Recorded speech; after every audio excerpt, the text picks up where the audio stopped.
हाय viewers, YouTube channel के सभी करम फरमाओं को शाल जज़ायर की जानिब से इश्तियाक शाह का सलाम कबूल हो। उम्मीद है अल्लाह रब्बुल जलाल की बारगाह में आप सब खैरियत से होंगे और अपनी और अपने चाहने वालों की ज़िंदगियों में चाशनी और रानाइयाँ बिखेरने में शब रोज़ मसरूफ़ होंगे। खुदावंद करीम हर कदम पर आप सब लोगों की रहनुमाई फरमाए। तो आइए व्यूअर्स, चलते हैं अपनी आज की वीडियो की तरफ। पहले की तरह आज भी एक सनसनीखेज रोमानवी कहानी के साथ पेश खिदमत हूँ। उम्मीद है आप लोगों को ये कहानी ज़रूर पसंद आएगी। आज हमारी कहानी का उन्वान है पुरअसरार नागिन। 22 साल पुरानी ये कहानी पंजाब के खूबसूरत सरसब्ज़ व शादाब गांव से वाबस्ता है कि इसी गांव में एक कबीर नामी किसान अपने बीवी बच्चों के साथ रहा करता था। अल्लाह रब्बे करीम ने उसे 2 नेक और सालेह औलादें अता की थीं। बेटे का नाम गुलफाम और बेटी का नाम सुंदस था। दोनों बच्चे निहायत ही फर्माबरदार और सभी एक दूसरे से मोहब्बत करने वाले थे। खुद कबीर चूंकि गैर तालीम याफ्ता किसान था, इसलिए उसकी अवलीन ख्वाहिश थी कि उसके बच्चे आला तालीम याफ्ता हों। इब्तिदाई तालीम तो बच्चों ने वहीं गांव में हासिल की, मगर कबीर ने आला तालीम के लिए अपने बेटे गुलफाम को शहर भेजने का फैसला किया। मगर गुलफाम अपने बूढ़े माँ बाप और जान से प्यारी बहन को छोड़कर हरगिज जाने को रजामंद न था। वो गांव में ही रहकर अपने माँ बाप की खिदमत और बाप का हाथ बटाना चाहता था। वो जैसी खूबसूरत सोच का मालिक था, अल्लाह ने उसे अपने नाम की तरह हुस्न और रंगो रूप भी वैसा ही दिया था। हुस्न जमाल में पूरे गांव में कोई उसका सानी न था। वो अपने अखलाक और हुस्न सलूक से किसी को भी अपना गर्विदा बना लिया करता था। सभी गांव वाले उसे बहुत प्यार करते थे। आखिरकार उसे न चाहते हुए भी अपने बाप की ख्वाहिश के आगे सर झुकाना पड़ा। वो शहर जाने को रजामंद हो गया। खूब धूमधाम से सभी दोस्तों और गांव के लोगों ने उसे रुखसत किया और गुलफाम अपनी तालीम की तकमील के लिए शहर चला गया। शब रोज यूं ही शहर में गुजरते रहे। ज़हीन होने की वजह कर अपनी तालीमी सरगर्मियों के मराहिल को बहुत तेजी से तय किया। वो हर वक्त अपने माँ बाप और छोटी बहन की फिक्र में लगा रहता था।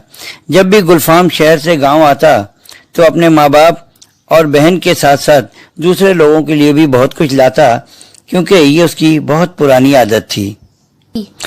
किसान का बेटा होने के नाते वो अपने गांव की ज़राई टेक्नोलॉजी को फ़रोग देना चाहता था, इसलिए उसने अपनी पूरी तवज्जो फर्टिलाइज़र की आला तालीम हासिल करने में सर्फ की। वो अपने गांव और उसके लोगों के काम आना चाहता था। इधर गुलफाम की तालीम अपने आखिरी मराहिल में थी और कबीर भी उन दिनों कुछ ज़्यादा बीमार रहने लगा। तब गुलफाम अपनी तालीम मुकम्मल करके गांव वापस आ गया। अभी उसने अपने कामों पर अच्छी तरह से अबूर हासिल नहीं की थी कि कुछ अजीब व गरीब अनहोनी हरकत उसके सामने रूनुमा होने लगी। एक रोज गुलफाम गांव के कुछ लोगों को अपने साथ लेकर अपनी जमीनों की मिट्टी की जांच में मसरूफ था और खेतों के साथ साथ कुछ झाड़ियां थीं जिन्हें कटवाने में मसरूफ था कि अचानक उन झाड़ियों के अंदर से एक लंबा चौड़ा भारी भरकम सांप नमूदार हुआ, जो कि अपनी खाल और रंगत की वजह से बहुत ही दिल फरेब लगता था। सारे लोग उसके पीछे भागे, उनमें गुलफाम भी शामिल था। मगर वो तेजी से रेंगता हुआ खेतों की तरफ बढ़ा और देखते ही देखते कहीं गुम हो गया। अब अक्सर और बेशतर गुलफाम का सामना उस सांप से होने लगा। गुलफाम जब भी उसे पकड़ने या मारने की कोशिश करता, वो कहीं अचानक गुम हो जाता। सब लोग परेशान थे कि आखिर ये कहाँ चला जाता है, लेकिन एक बात तो अच्छी थी कि वो किसी को नुकसान नहीं पहुंचा रहा था। फिर एक दिन गुलफाम रोजमर्रा की तरह खेत में अपने कामों में मसरूफ था और आज वो अकेला भी था। फिर कहीं से वही सांप आ गया और तेजी से रेंगता हुआ खेतों की तरफ बढ़ने लगा। गुलफाम भी बेसाख्ता उसकी तरफ भागा, मगर वो खेतों के घने होने का फायदा उठाते हुए फिर कहीं गुम हो गया। वो भागता हुआ उसके पीछे आया। जब कुएं के पास पहुंचा तो देखा एक निहायत खूबसूरत बला का हुस्न लिए लंबे घने बालों वाली दराज कद नीली आंखों वाली लड़की कुएं के पास पानी भरती हुई नजर आई। कुछ देर तो जैसे उसके होश खो गए। फिर होश में आते ही उस लड़की से मुखातिब हुआ और पूछने लगा, तुमने इस तरफ किसी सांप को जाते हुए देखा है? उस लड़की ने निहायत ही धीमे लहजे में कहा, एक तरफ को इशारा करते हुए, हाँ, उस तरफ को गया है। जी। काफी तलाश के बाद भी उसका कहीं पता न चला। आखिरकार वो थक हार कर वापिस आ गया और दोबारा से अपने काम में मसरूफ हो गया। फिर काम खत्म करके घर वापिस आ गया। घर आकर भी ऐसे एक पल को भी उसे चैन नहीं आ रहा था। बस वही परी चेहरा उसकी आंखों के सामने घूम रहा था। रात देर तक सोने की कोशिश में करवटें बदलता रहा और उसी हुस्न सरापा परी चेहरा दोशीजा की सूरत आंखों के सामने घूमती रही। इसी उधेड़ बुन में न जाने कब रात गुजर गई। फिर सुबह उठकर अपने कामों में मसरूफ हो गया और यके बाद दीगरे किसी न किसी मकाम पर अचानक उस लड़की से सामना होने लगा। यूं लगा जैसे गुलफाम को भी किसी ऐसे बहाने की तलाश हो जो उसे हम कलाम होने में मददगार साबित।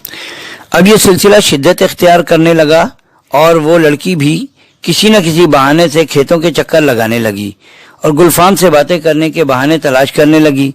आखिरकार गुलफाम ने एक दिन हिम्मत करके उसका नाम पूछ लिया, जिस पर उसने अपना नाम इंतहाई मासूमियत और शाइस्तगी से सुंबल बताया। अब तो कभी न खत्म होने वाला सिलसिला शुरू हो चुका था। गुलफाम जब भी अकेला होता वो लड़की अचानक से उसके पास आ जाती। अब गुलफाम का ध्यान अपने कामों की तरफ कम रहने लगा। वो हर वक्त उसी की याद में या उसके दीदार का मुंतजिर रहने लगा। एक दिन गुलफाम के वालिद की तबीयत अचानक से बहुत खराब हो गई और वो अल्लाह को प्यारे हो गए। कुछ दिन तो इन्हीं उदासियों में गुजरे। फिर उसकी माँ ने उससे शादी के लिए रजामंद करना शुरू कर दिया, मगर उसने यही जिद बांध रखी थी कि पहले बहन की शादी करेगा। उसने एक दिन अपनी बहन को एतमाद में लेते हुए उस लड़की के बारे में सारी बातें बताईं। वो कुछ घबरा सी गई।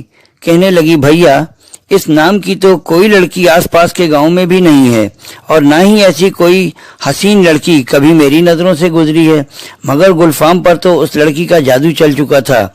उसने अपनी बहन की बातों को सुनी अनसुनी कर दी। बहुत गुजरता रहा और गुलफाम और सुंबल की मोहब्बत गहरी से गहरी होती चली गई।